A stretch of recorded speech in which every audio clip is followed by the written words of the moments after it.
Greetings, everyone. This is Chris Frederick with the Stretch to Win Institute, and I'm here tonight with Ann Frederick. Hello, Ann. Hi. We are today at the opening ceremonies. It will happen in a few hours for the 2016 Olympics in Rio de Janeiro, Brazil. 20 years ago, where were you? 20 years ago, I was in Atlanta, Georgia at the 1996 Olympics with the Men's Freestyle Wrestling team. Wow. Well, why don't you turn back the clock a little bit and tell us how the heck did you get that job? They could have chosen other people. I don't know in terms of male, female, if that was an issue back then. But how did you get to be in the circle? What was the first, sort of experience you had that got you the right connections to get this gig at the 96 Olympics? Well, it is, as I always look at things, a lot of forces had to come together. It was an opportunity when I was in strength and conditioning at Arizona State University, developing FST back in the beginning. There was a gentleman by the name of Zeke Jones, who was a silver medalist from Barcelona, who was the assistant coach at ASU, and he said, man, the wrestlers need what you're doing, and he got addicted to the stretching pretty early on, and as it happened, they were training out of ASU, so I got the head Olympic coach on the table, and he basically said, we've got to have you go with us. And then the money guy, Art Mortore, who owns Sunkiss Produce, got on the table and said, all right, I'll pay for everything as long as you are willing to work as hard as you can all summer to take care of the boys. A lot of fingers crossed and praying, and by the grace of God, I was actually the first flexibility specialist in the history of the Olympics. I created the field and was able to travel with the guys. I spent all summer. I was in Colorado Springs at the Olympic Training Center all summer, and then Chattanooga, Tennessee at training, and then on to Atlanta. And it was an experience of a lifetime, and I couldn't trade it for the world because it changed me forever with being an instrumental part in athletes' careers, and it was so unbelievably exciting that it still lives very deep in my heart. So it sounds like a little bit of being in the right place at the right time, meeting the right people. Absolutely. Let's turn back the clock to those months leading up to the Olympics, and I'd like to know what your schedule was like. What was required of you? Like, were you on call? Did they schedule people? And let's go back to, I don't know, what was it, 6 months before the Olympics you started with them? Or you know how many months it was when you started working with the team? I worked with them probably 9 months ahead of time because they trained out at Arizona State University. I spent all summer. I went to the Olympic trials in Spokane, Washington. I actually went to Vegas prior to that as they started putting the national team together. And then I spent 3 entire full months with them. My schedule was, I would work from, and this is no lie, I would work from, they'd usually knock on my hotel room door sometimes before 5 o'clock in the morning, and my very last athlete, I would kick them off the table at about 2 a.m. Wow. It was crazy how many hours I worked. Not for the faint of heart. No. I am very grateful that I did it quite a bit ago and not now, because the amount of energy and just plain stamina it took was pretty remarkable to handle all of that work. So what were you hired as, a coach? I was hired as a flexibility specialist. That's specialist. All I did was stretch them. And who else did they have on the sort of the therapy, medical, whatever team? There was a lady by the name of Marie Finnemore, who was a fantastic massage therapist that I think it was her 3rd games, who really mentored me and was incredible to me, was an incredible inspiration and incredibly kind. She was my roommate all summer. They had a chiropractor that also had been a wrestler. There was an acupuncturist that came in. There was a very dear friend of mine, Tim McClellan, who's a strength and conditioning coach that I got to work with, who actually gave me my opportunity at ASU originally, my interview. And then many, many, many coaches for each weight class had a different coach. Awesome. So let's go to the games. What was it like leading up to the games? Like how much time did you have to work with the athletes in the, what would you call it, the Olympic Village? Well, I actually was not in the Olympic Okay. Village. We were outside the Olympic Village. Mhm. That wasn't things. I don't know what it is like now, but we were more on the periphery.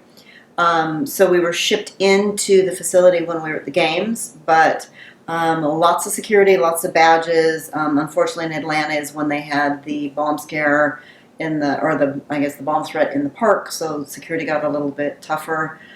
For me, it was lots and lots and lots of working out of hotel rooms, and very often we'd be at the training centers and have the tables there so the guys would come off the mats and get on the table and I'd undo whatever they'd done to themselves or their training partner had done to them. And then back in they went. So lots of different arenas that we worked at, whatever place we needed to. We cleared all the stuff out of the hotel rooms and set up the tables and went to work. Did you work on Greco-Roman and freestyle like all of the wrestlers? Or did you specialize in one group? Freestyle, I worked on a handful of Greco-Roman, but my job was specifically to take care of the freestyle wrestlers, their training partners, the alternates, and I worked a lot of the coaching staff too. Did they have women's wrestling at the time? Yes, they did. They did. It goes back that far. They did. Oh, cool. But I took care of the gentlemen. Okay. And so, what were the results? With you working on the team, how many medals, how many gold medals did they win? And here's the cat. Hello. We won. What was incredibly exciting is we had more medals. We had 3 gold medals, a silver medal, and a bronze medal. It was more medals that the U.S. had won and beat Russia for the first time in the history of the Olympics. It was just unbelievable. And I was so proud because I would work on the wrestler. They get off my table, go wrestle their match, and come get back on the table. And it was incredible to be that close to the scene of what was going on. So were you working on them during the Olympic competitions? Oh, yeah. So they would come off the mat, get worked on for different... and then go back to the next match if they won, or even if they didn't, they would always come back and see me to undo whatever the event did.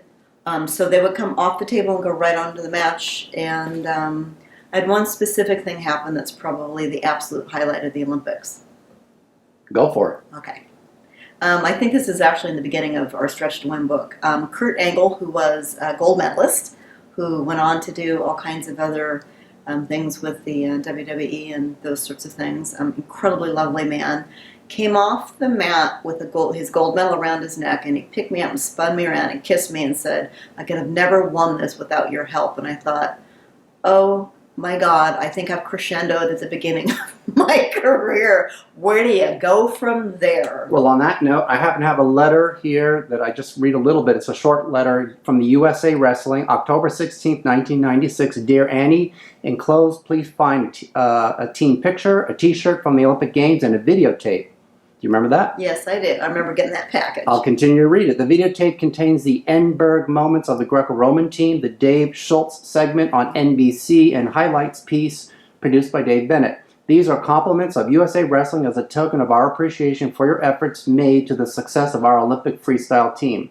Your selfless time and effort working with the athletes for nearly 2 months this summer was invaluable to the recovery and preparation of the team members. And they just go on and talking about what it takes to be a volunteer for the Olympics, and you made the grade. Does that bring back any memories? I think one of the things that was the coolest opportunity was the amount of teamwork it took, and the athletes' talent and hard work and dedication was the most remarkable thing to get to watch. How hard these guys fought to win these medals. It was so inspiring, and it set the tone for how incredible it is to get to work with a high caliber athlete. I felt really blessed. That's awesome. Did you earn your title Stretch Lady? I'm not exactly sure when Stretch Lady came about. I think the NFL guys gave me that. Okay. They didn't give you a nickname? I'm pretty sure they did, but I'm not. That was among themselves, right? They didn't tell you what it was. Awesome.